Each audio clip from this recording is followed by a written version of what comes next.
talking about numbers. I'm talking about increases in numbers of people affected by crisis, the number of disasters, the number of agencies that are doing it, and the amount of money that's going into humanitarian assistance, the number of players, and so on. The good news are the number of conflicts, at least the conflicts between the countries, is going down. Although nobody agrees really that the number of interstate conflicts is going down, and then conflicts that nobody registered is actually going up. And the number of people being killed in disasters is going down. This is not a very good slide, but I'll tell you. The source of the data for this is CRED, the Center for Research on Epidemiology and Disaster. They have a great website if you're ever doing any research. But basically what this slide is showing, the first picture, the one right here, shows the number of disasters since 1900 to 2009. Ignore the beginning because we don't know how reliable data were and so on. But if you just look at the last 30 years, you can clearly see the increase in number of disasters. There is no doubt what the trend is. There are more of those and there will be even more. The second graph is number of people dying. So this is disasters, this is not conflict, right? The numbers of people dying are going down, which is great. It speaks probably, especially over the last 10 years, to the successes of disaster risk reduction and preparedness work. This is where communities are being prepared, the alert systems are being developed, there are plans for evacuations, technology is probably helping with that too.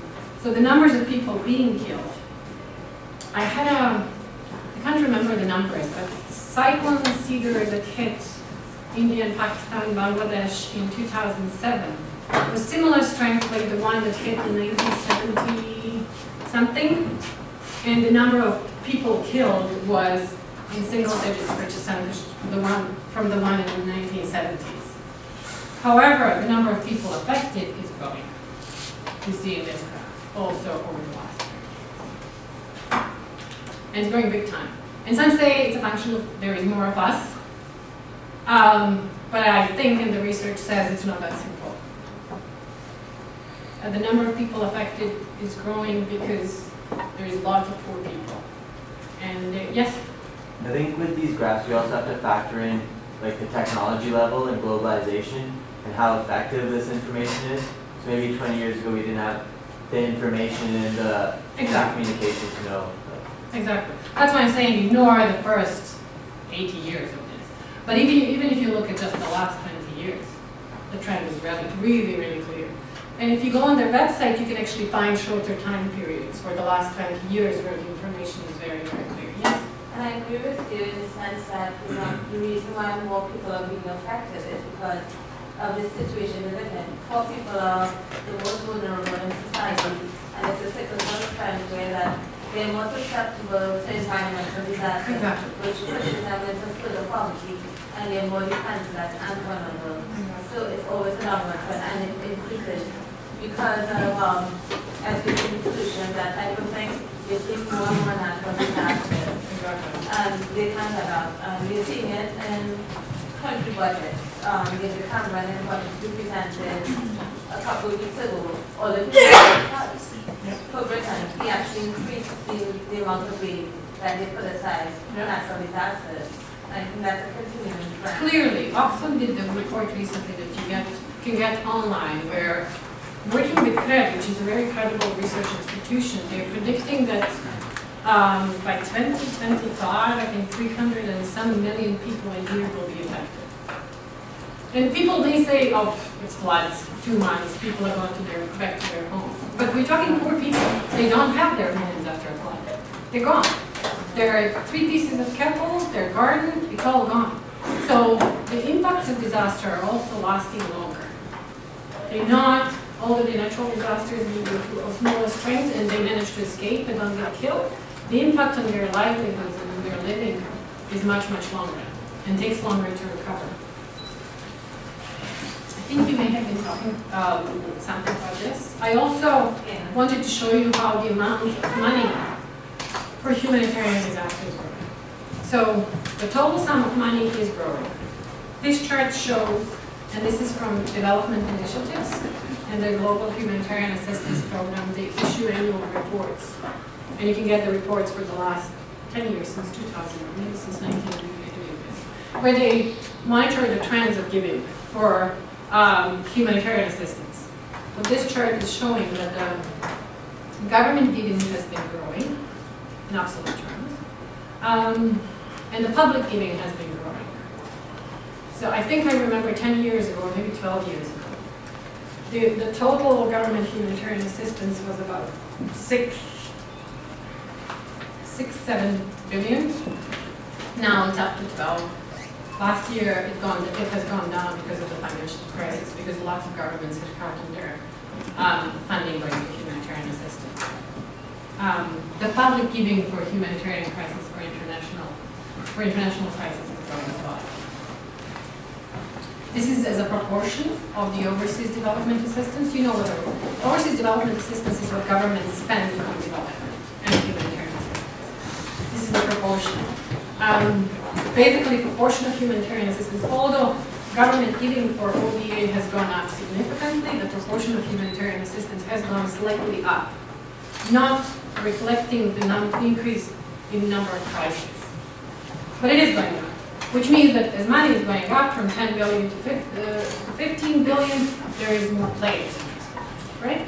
So now you have, it used to be that it was RAPTOG, 7 or 20 NGOs doing humanitarian assistance. Governments weren't really paying any much attention to it. It wasn't in the news, it wasn't in the media, it wasn't a big deal, it wasn't giving you any political points. Over the last 10, 15 years, that has all changed. So now you have all the militaries doing humanitarian assistance, you have corporations. Every big corporation is setting up their humanitarian fund and they're doing humanitarian work.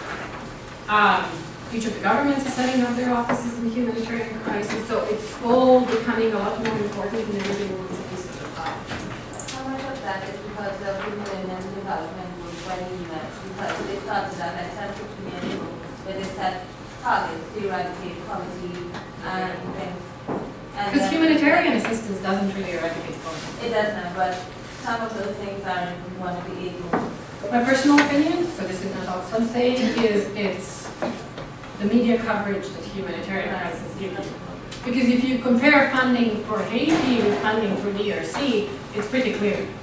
Haiti was in the media and loads of money were dumped onto it, where you have a crisis like DRC.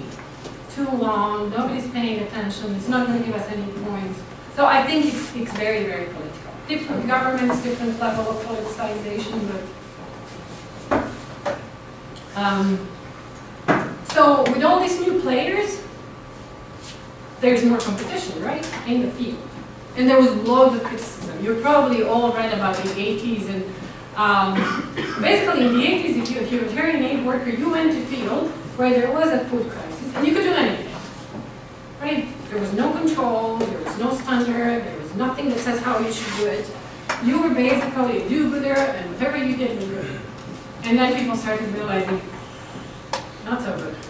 There were lots of bad things that were happening. There was lots of misuse of aid. There was lots of bad aid. There were, intercodes sent to Africa where they were not needed. People basically dumping. Food was dumped from Canada and the United States and Russia onto Africa that was inappropriate because there were surpluses and farmers here needing to be supported. So there was lots of pressure on aid to improve.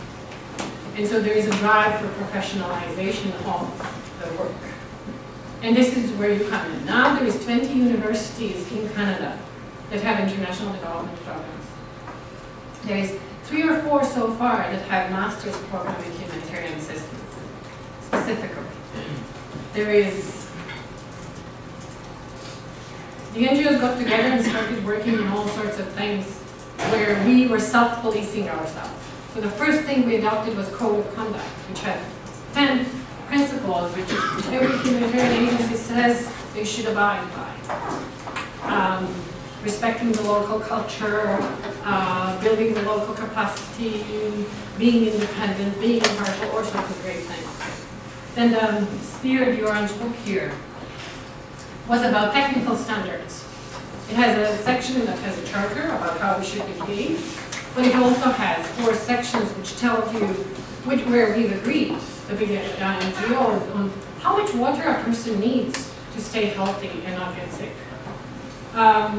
What should be, we talk about white space approach and people having rights to things. So how much space should a person have when they're getting an emergency shelter? What's a minimum for number of calories a person should get in order to not get sick? So that kind of thing. And there is much more of them now. People in Aid Code is about the human resources practices for people who go to the field to work in a humanitarian crisis. There is, on accountability, it basically started when donors wanted us to be more accountable. NGOs especially. So the reporting got more stringent, the requirements got higher, you had to demonstrate that you have capacity, which was all fine, but at some point we realized, damn it, we're getting really accountable to donors, and are we accountable to people that we say we're working for and that we say have rights? So there the shift started to happen where we realized, okay, we need to be accountable to people that we're saying we're working for. And this is where humanitarian accountability standards come in. It's about accountability to the people you're serving. Then there are guidelines, how to work on gender and how to work on gender-based violence in emergencies. There is a code against sexual exploitation because that was also happening in the field. So there are all sorts of things. And these, we call them quality and accountability initiatives. There is more and more of them, so it's becoming really hard when you're in the field. Oh my God, there's fear, there's cold, there's hot, there is all these, and how do I put them together? So at the moment, the attempt is to bring together some of these, to work from one office, and to try and consolidate and explain to people who are in the field, or people who will be in the field like you. So how do HOP, humanitarian accountability standards, relate to SPEAR?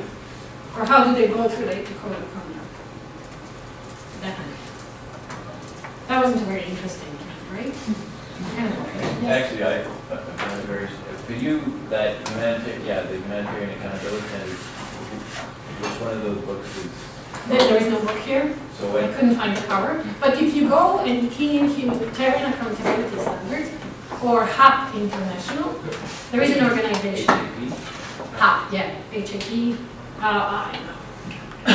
So all of these were basically established by NGOs. Yes? Out of curiosity, for actual how much water intake is at a healthy level, would you be able to tell us stuff like that? Like well, the SPEAR handbook says, the standard is qualitative. It says sufficient water for a person to survive. And then it gives you an indicator. But that's just an indicator. You have to figure out in your context. It says 15 liters of water per person per day. That's not a standard. Because if people in a certain situation didn't have 15 liters of water per person per day, you're not supposed to be providing that much because you're raising expectations that you cannot sustain. And this is about careful linking of humanitarian work with development, not undermining what's done in development. Sorry, and contextualizing. Each one of these you can find online, and there is more than these. Yes? Yeah, I think for development, like, which is different than this, it's 25 liters, but for 15. Yeah, exactly. With 15, you have enough to drink, to cook, to wash, and you're fine. And actually, when I was in the field, where we apply the same standard for ourselves because we can't be spending, you can actually have a shower with a big 2-liter bottle, like a Coke bottle, right? If you're careful.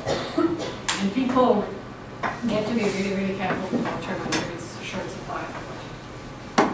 And there's a whole business about not depleting the resources, so all the pumping that's happening in the poor now is emptying the underground water resource, and that's not good either. It has a longer term implication, so there's all sorts of things that we need to think about. New SPEAR is coming out in hopefully March.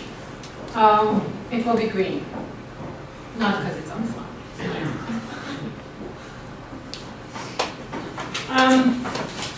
So another trend that has become really obvious over the last 2-3 years, all the people from the field were saying, me being more targeted 5-6 years ago, and everybody is saying, no, it's just that there is more of you.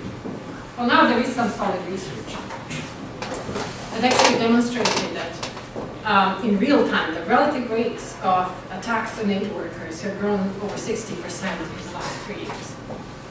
In 2008, there was 260 some aid workers were targeted and were either killed, seriously injured, or kidnapped. That's what we kind of consider serious. If you get hurt, hospital, we're going to check on you. It's not important. It's not considered serious.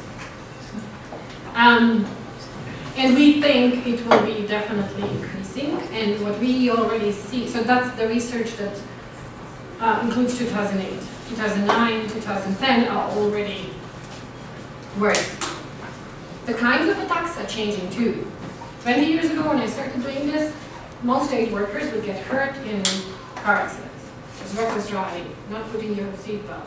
There was lots of cowboys at that time. You know, you go to the field, you had a big fancy car where everybody's poor, and so people would get high on power trips and stuff, and drive, drinking, and all sorts of things. Now it's mostly either accidents from the mines and stuff, or actually deliberate targeting of aid workers, because we're seen as legitimate targets. And when you hear the argument why they say we're legitimate targets, we've got a problem, because in some places, in the eyes of people, we are legitimate targets, because they see us, because of the next trend, the trends that I have below, militarization, politicization, they see us as the arm of the West. Either the arm of the occupier or new way of colonizing the countries. So I'll talk a little bit more about that. Militarization, politicization. Just on security to say, so how are we dealing with it? I don't think we are very well. Lots of agencies are pulling out of the countries that are too dangerous, which is a problem in itself, right? Agencies like MSF, Oxfam, ICRC used to be in places where there was nobody else. We used to be in between two sides. We could do that because our protection and our security strategy was acceptance. We played on and we were determined to be impartial, not take any sides, independent, and so that's why people were letting us in. Whatever side. We would talk to this rebel and that rebel and they would let us in. We're not necessarily seen as such. And we can't even claim that we are really impartial if, say, an agency gets 90% of its funding from government. Okay? How impartially can you decide? Impartiality in our minds means you only go where the need is. You only give assistance according to need. No ethnic thing, no geopolitical goals, no none of that. How can you do that if your money comes only from your government and your government decides where their money will go?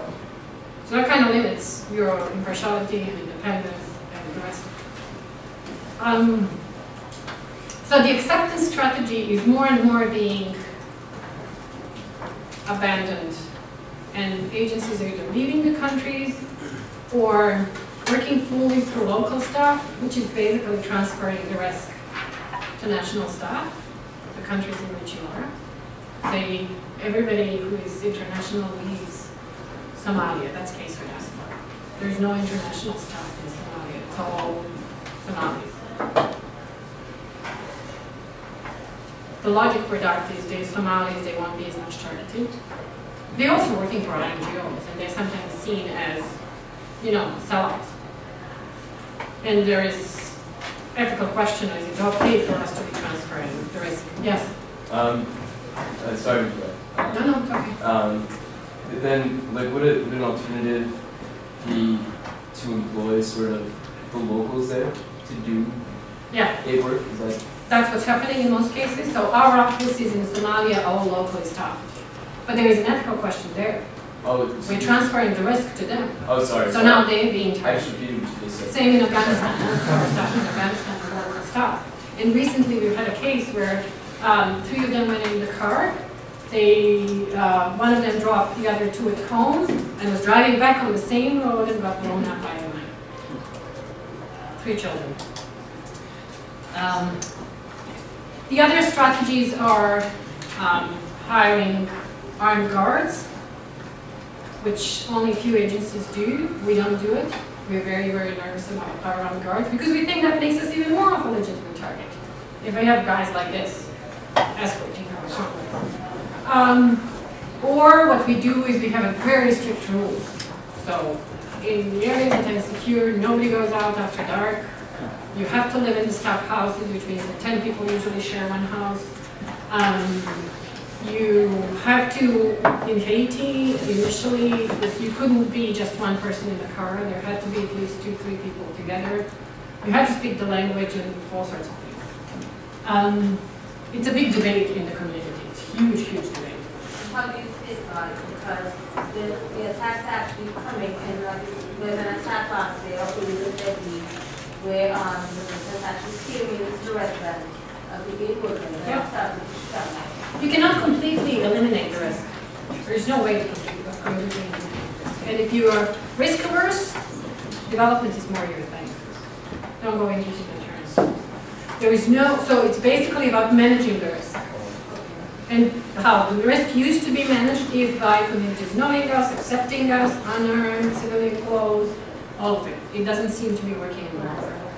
So there is more and more, for example, around our office in Pakistan, there are huge flower concrete jardineers. So if the car tried to go in and blow itself up, it would have to blow itself up outside the offices. So you do that kind of thing. But there is nothing that eliminates the risk completely.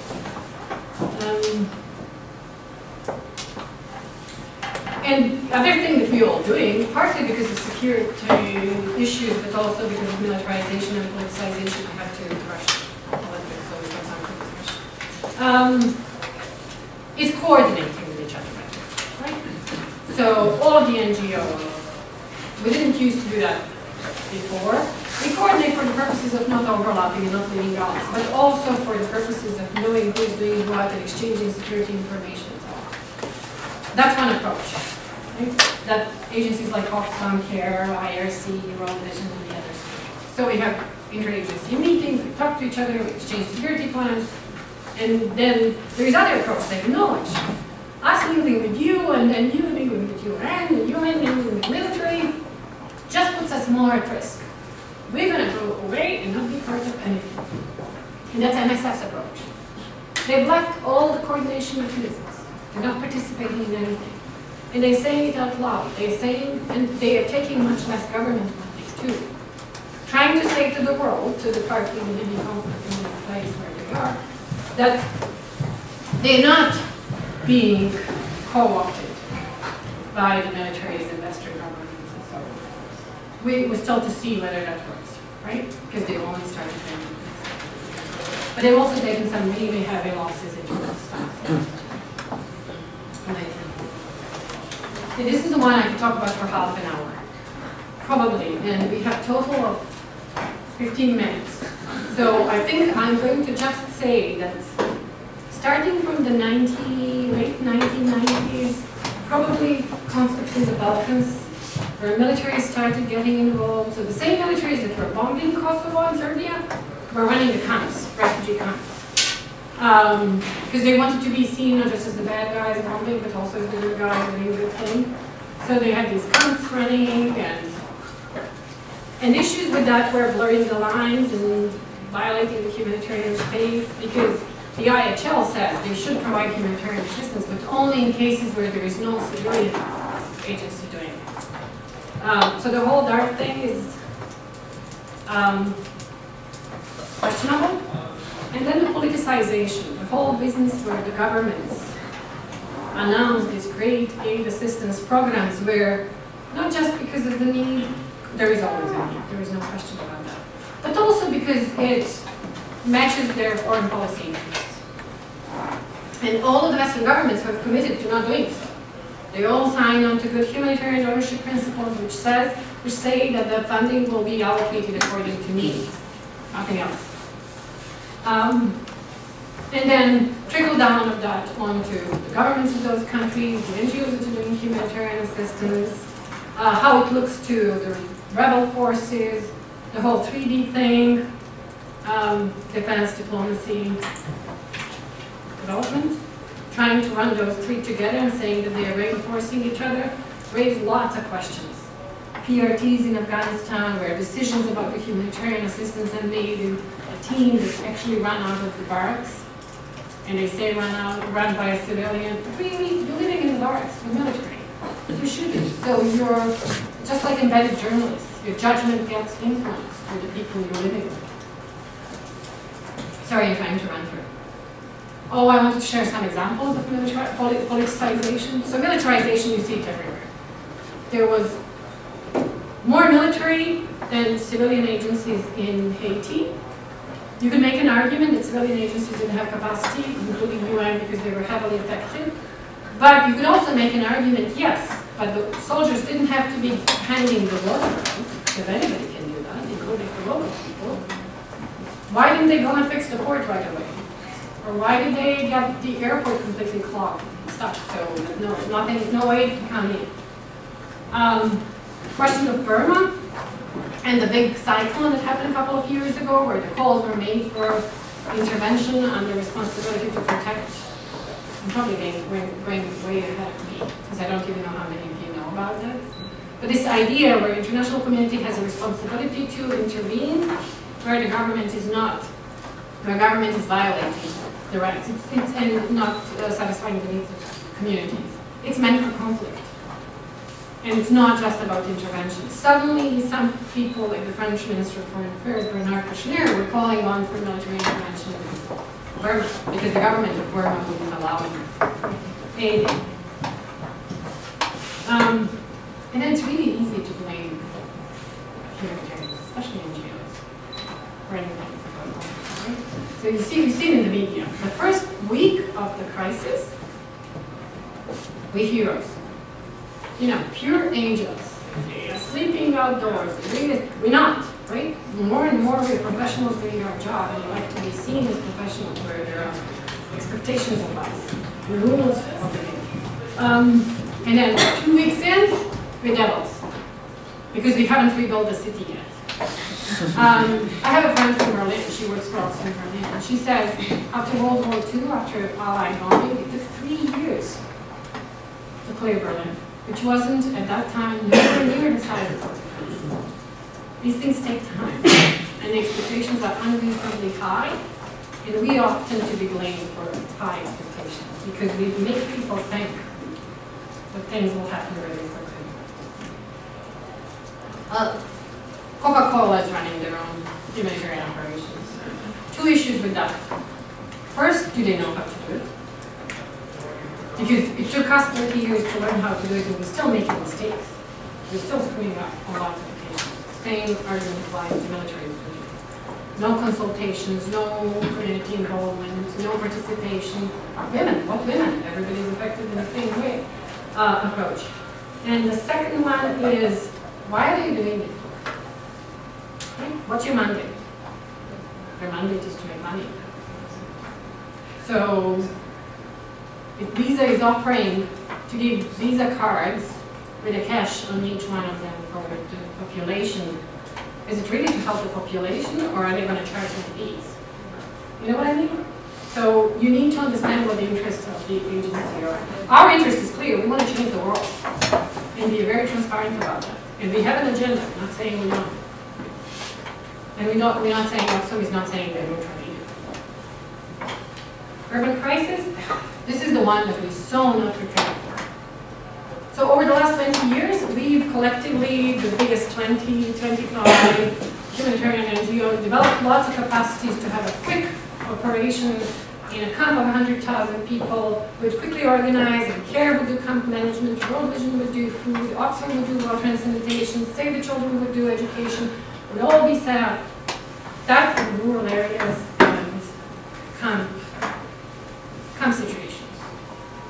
How do you do it in a city that crumbled completely and where there's no space for a camp? There's not enough space for a sphere standard tent. There's not enough space for latrines. There's no sanitation system. What do you do with all the refuse? So this is a big, big one that everybody's trying to grapple with, and we're jointly trying to develop some standards currently, actually. How do you do it when a megacity? You know what city is most likely to be hit by the next big earthquake? Which city is most vulnerable? Any guesses? Yeah, we're not too worried about it.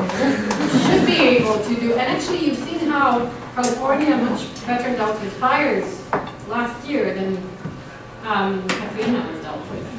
So, Istanbul actually. Huge population, lots of bad construction, older buildings. Sorry? They have, but not the mega. This is what we're talking about, is a major one. Like the one that shipped Indonesia for tsunami or the one that struck Haiti. And I don't know, and is it just something, this is in Haiti. This is at home. There is no mechanization that can be done this, especially when you know that there are people in there. It has to be taken out by shovels. This was our office. After the day after. Okay, sorry, I had to talk too long, but you did ask questions as an answer. If you could predict that a city like Istanbul is expected to have an earthquake, what organizations are doing things to prevent that? Or are you just sitting back and waiting for it to happen so that you can provide humanitarian? Well, we can't prevent earthquakes, but we can prepare for it. It's already, prepared. So there's lots of advocacy and preparedness work going on. And it all comes sort of under the big umbrella of disaster risk reduction. Right? Kind of preparedness, protection, mitigation techniques, and all sorts of things. So far, I think it was best done actually in Asia. And you can see it demonstrated from crisis to crisis, from a big cycle to big cycle. Earthquakes, Chile is a perfect case. Like, anybody remember there was an earthquake this spring? A really bad one, almost as strong as the one in Haiti. Very little damage, and the damage that was done was not necessarily an earthquake. More of it was tsunami in the coastal area. The government didn't alert people to that. So that's an example of where a combination from the state policies about constructions and rules and corruption plays a big role there, to community preparedness, to the state services. So when it happened in Chile, they were really, really clear what they could do and what they needed help with, because they had preparedness plans. They knew exactly, well, but they knew pretty well what they needed to do, what they could do, and what they needed help with. And there are good examples, we just don't talk about it. But more of that needs to be done. Yes? Tied in with mitigation and things like that, especially with climate change being such an issue and it kind of being a curveball in what people should expect, do you think it's the responsibility of the state or NGOs to help with mitigation, help with preparedness and things like that? Because as good as humanitarian assistance is, once the disasters actually happen, it's so much more difficult to manage than before, of course. An important point for me on that one is collectively the governments of the countries and development and humanitarian workers, if we were doing our work well, there shouldn't have been more, there should have been less of these. And we're somehow ending up with more. Part of it is climate change, it's not just that. It's not working enough. I think it's responsibility of the governments, from their top national governments to local governments, but lots of them just can't do it. They don't have the support, they're being pressured, they have, IMF on their back, and the structural adjustment thing on their back, and limit to how many people they can pay. And also communities best know themselves, right? So for on-the-ground stuff, as far as I'm concerned, each community should have its own evacuation plan, and NGOs do lots of work for that. So international NGOs working with local NGOs, agencies like Focus, like Oxfam, like CARE. In Pakistan, areas affected by earthquake, that was a big part of reconstruction. Not so much rebuilding houses. People are rebuilding their own houses. It was creating disaster response committees in each community, so that they knew where the vulnerable were, where disabled people were, where are they going to evacuate, what are they going to do if there are floods versus what are they going to do if. And then building capacity of local governments and NGOs to actually respond. Because we would have been in trouble now in Pakistan. There is very few international staff. All our response, almost complete response, is done by local NGOs in Pakistan. And we're just supporting them. They're responding actually. We may have what's an engineer on their staff, public health promoter, but all the work is done by local NGOs. And it's paying off for 10 years of working with local NGOs, building their capacity. Okay. questions? Yes. This may seem on context, but what was one of the reasons for the difference in the speed of response between the Haiti earthquake and the flood in Pakistan? What do you mean in terms of speed? The speed of response. I mean, well, we weren't affected by floods. Agencies themselves weren't affected.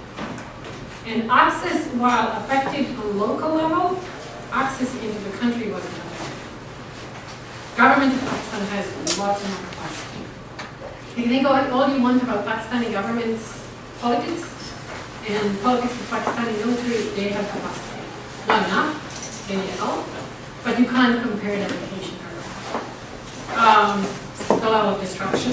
So in Haiti, there was one airport in Port-au-Prince with one runway that got stopped right away by all the military stuff that was coming in. The port was damaged. They started working on it pretty soon, which was great, but it took them 8 weeks, right? So logistics, just the concentration was a big problem. And this is not to say that the Pakistan response is good. There were so many issues there. no, you seem to me that the response in Haiti was faster than this time.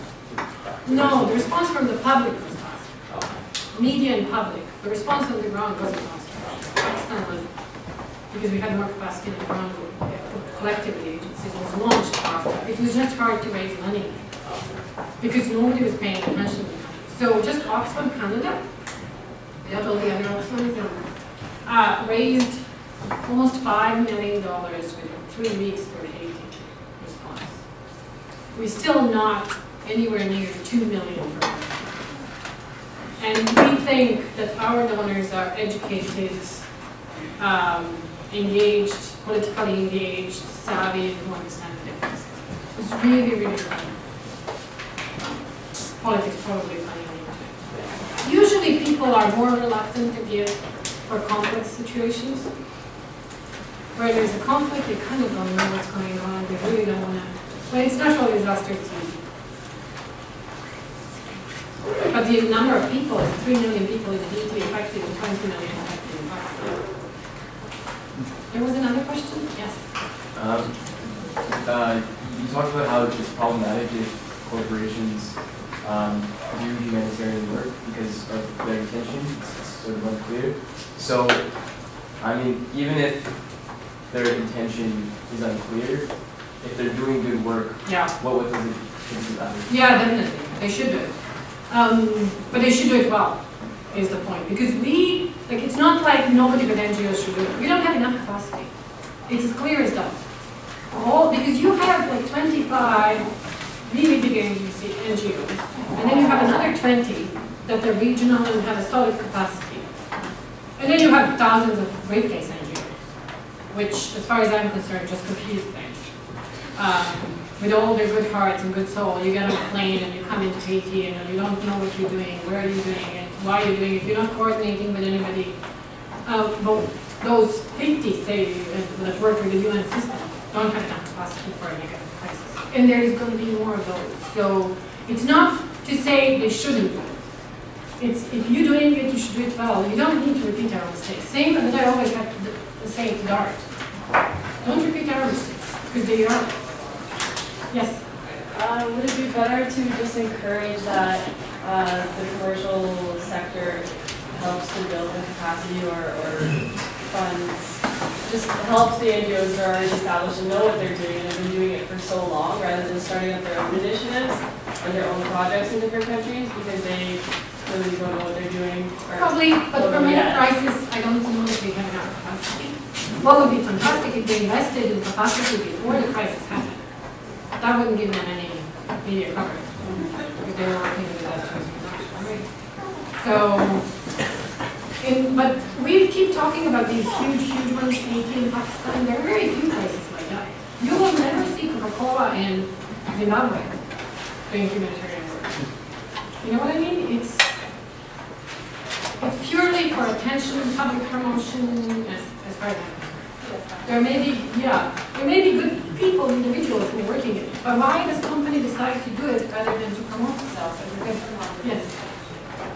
Sorry, just with that, with bigger organizations and stuff and being more professional, doesn't it almost start to resemble tide aid then?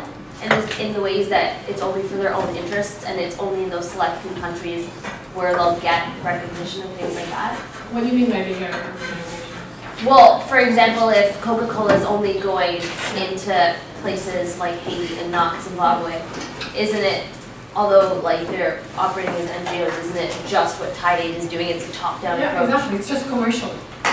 It's what the government used to do with Tide Aid. We're getting them to anti, you know, the Canadian government is anti-food aid. It's all national. They're not dumping food any longer. You get lots of that. Computers done.